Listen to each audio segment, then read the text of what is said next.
Well, welcome back everybody. In this video, we're going to take a look at our next P2C variation, which is going to be OSPF version 2 and version 3, where the CE side, specifically any one of these routers, to be honest with you, it doesn't really matter who it is.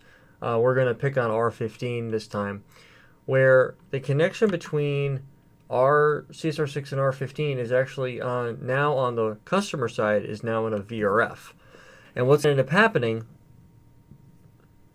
is the routes that are propagated from CSR6 down to R15 won't actually be installed. We'll take a look at exactly how this works and look at the OSPF database to see what's actually happening. And then we'll go through the process of how to fix that. This is more or less for multi-tenant environments that would rely on OSPF as a P2C routing protocol. Highly unlikely that you would actually see this in production, but because it is an option, we're going to go ahead and test it out. But what I mean by multi-tenant, where you would carve up a circuit per customer to the provider, and then, or you could do local inter-VRF routing at the CE side, to where you could have on the LAN side interfaces, you could have different sub-interfaces inside of different VRFs and do network functions virtualization at the, or I should say it's not network functions virtualization, because that's what we're working on. It would actually be network virtualization, to where we'd be able to take and leverage VRF Lite at the LAN side of the network, so facing the core, where we would have, for example, like a mall, like here in the U.S., for those of you that are outside the U.S., and a shopping center, mall, whatever you want to call it, where you have a venue of some type would have multiple vendors, and each vendor would need separation from each other. So you could provide a .1q subinterface that's in a VRF, and then you could learn those routes in per VRF. We're just going to be doing it on the provider-facing interface to allow those routes to be received inbound and stuff like that. So we'll take a look at some other options a little bit further down the road once we get through what we have on our list to cover and go from there. So what I'm going to do is on CSR15, or I should say on R15, not CSR15. On R15, I'm going to grab the interface here and show IP interface brief, show run interface loop gig 0/0, and you can see we're not in a VRF. So what I'm going to go do is I'm going to go create a VRF. I'm going to call it VRF definition is going to be OSPF, and the address family of IPv4 and IPv6. There we go. And that's really all we need to worry about for right now. And then I'll go do show run it's actually already right there. So I'll go underneath interface gig 0/0. I'll type in VRF forwarding is OSPF. And then I will just copy and paste this syntax back in like so. So the IP addressing is set. So now what we'll do is on CSR6's side, I'll come in here and show run section BGP, and I will go underneath this peering right here, and underneath router BGP 100, I will actually turn this peering off. So that'll take down the adjacency. The adjacency would have broken anyway after a few minutes because we're now in a VRF and R15 was not configured to be VRF aware for BGP. We are going to come in here and do show run pipe include router.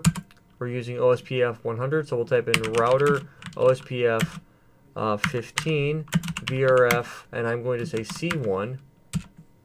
I'll type in here network of 101.6.15.0.0.0.255 area 0, and then what I will also do is exit out of here and router OSPF v3 15 VRF or address family IPv6 VRF C1, and we'll type in interface, let's gig 3, yeah, gig 3.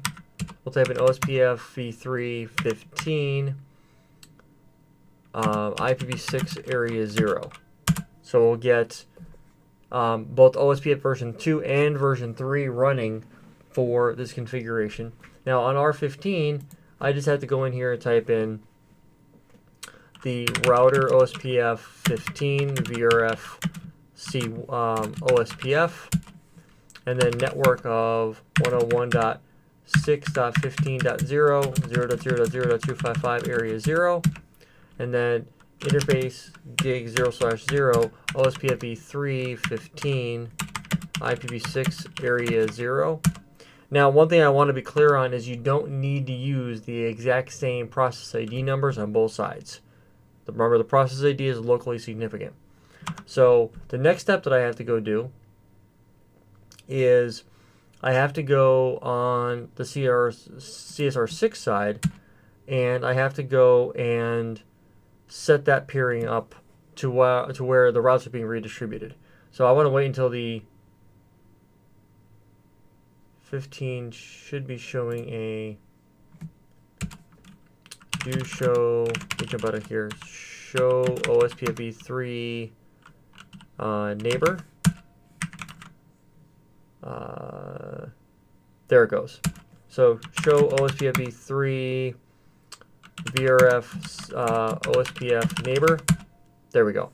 So now what I will go do, and if I do a show show IP OSPF15 neighbor. So basically in order to validate the neighbors for OSPF, you don't specify a VRF, you specify the process ID number. And obviously for OSPFv3, you specify the neighbor.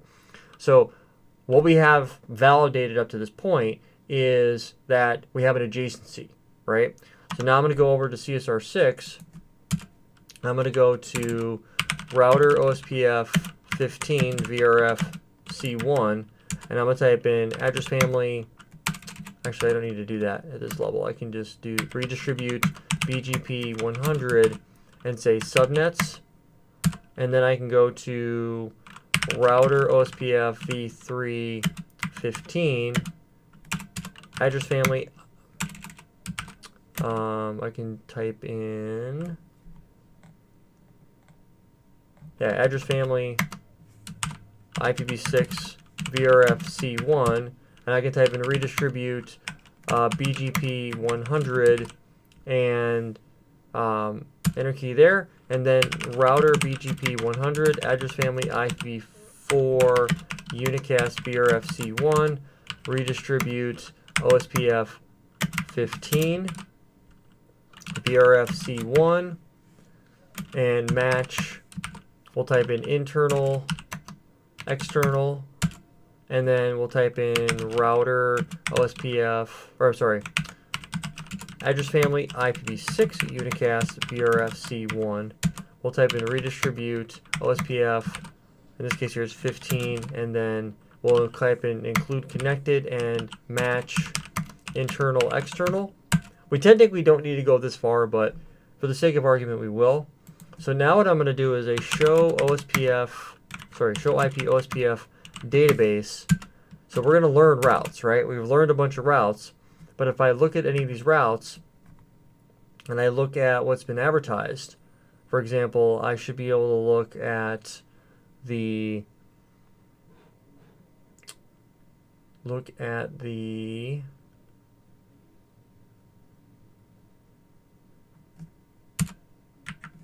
database, and I'll say the external type.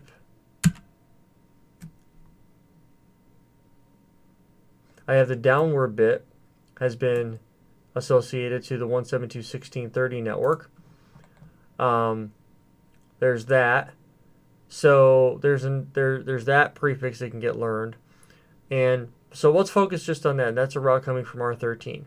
So what's happening is whenever a prefix from a service provider is propagated down to a, I should have more routes, but I'll double check on that here in just a minute.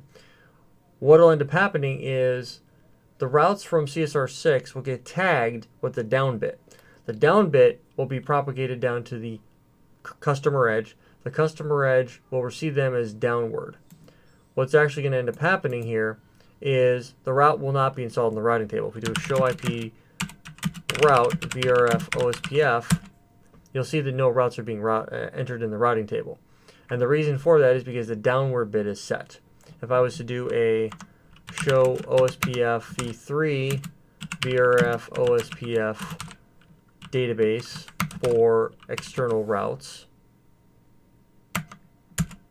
right now I don't have anything. If I was to look at I have inter-area routes.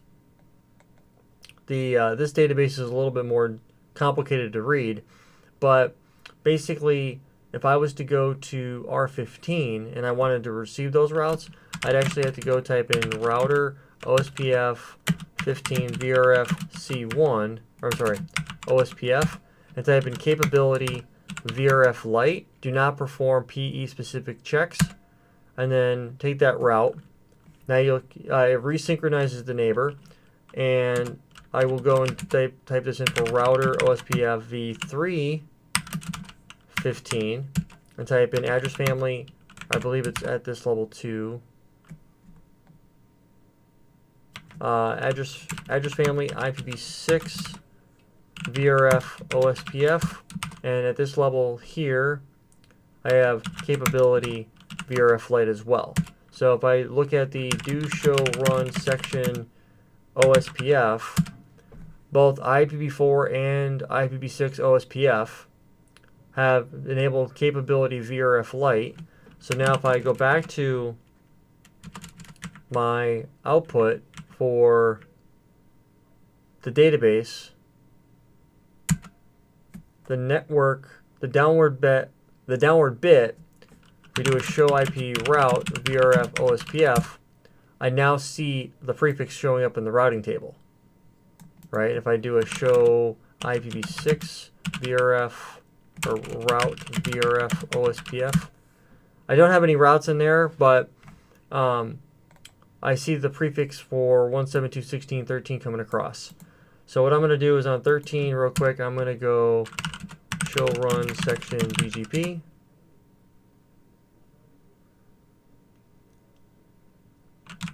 I will go to router BGP 10, address family IPv4, and I will pull this network command off here.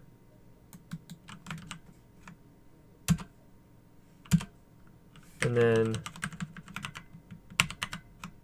that should get propagated. Same thing with 14, show run section BGP.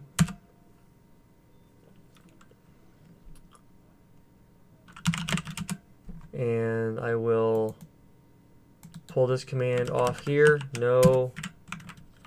And that's exactly what I'm looking to do. And then that will get propagated. Now 15 will see these routes all coming through here in just a moment once the propagation continues. And there's 13 and 14's routes coming through as OSPF external type 2. So remember, the gig 0/0 interface of R15 is instead of a VRF now. And what we're doing is we're saying, you know what? We don't want to drop any routes from the provider that are coming in. We don't want you to tag them with anything. So just go ahead and pretend like you didn't see the down bit. If we go back to here and we look at the OSPF, or sorry, the database.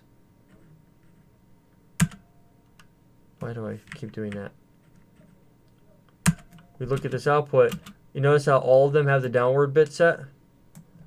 But all of them are now being received, and that's what we'd expect to see. Now, I'm going to talk off topic here for a moment because we're not talking about inter-autonomous system VPN, but if you were to leverage, for example, between AS1 and AS2, for example, inside of inter-AS option A, and use OSPF as a PE to CE routing protocol, or sorry, as an ASBR to ASBR routing protocol, you would have to do the exact same thing in that particular example too, because you still would have the problem of the ASBRs being VRF aware, not allowing the routes to go into the routing tables because of the down bit check. You'd have to turn that capability off. So that's where that comes into play. And if you had CEs configured with VRFs, you'd have to do it again on them as well. So there's no way of getting around that. Do I recommend using OSPF as a PE2C routing protocol in this design? I don't. BGP is much better at doing this because it doesn't have these inherent problems. But if you know what the problem is, then you'll be that much more likely to be able to catch it ahead of time. So that is the multi-VRF CE and stuff like that. I will be coming back at a later date and talking about how if you have a multi-tenancy, there's going to be some local VRF route leaking that I'll be talking about that I've seen in a couple of environments that I've worked in, where there is .1q subinterfaces that are set up on a PE to CE link, where multiple MPLS Layer 3 VPN, multiple /30s are used between the provider and the customer connection, and then each one of them in their own VRF. And then from the VRF on the outside to the VRF on the inside, they're doing route separation. So VRF light on the customer edge router, and then they are allowing that traffic to go on. So basically it's VRF on the PE down to the CE. The CE side of the connection is in a VRF facing the provider, .1q subinterfaces. In addition to that, there are VRF aware interfaces on the LAN side interface facing the what would be the customer core, and then from there they're separating out the routes and doing .1q tagging and things like that as we're going along. So it provides basically separation at the customer edge or that termination point, and go from there. I will be talking about how that comes into play and how you can do leaking between VRFs and stuff like that. It's not terribly difficult to do. You just have to take that into consideration when you're going through and doing things like that. It's a little bit of an offshoot way of doing something, but it definitely does work. So with that being said, that's multi-VRF CE. Until next time, guys, thank you so much for stopping by and hanging out with me on this video. Take it easy and have a nice day.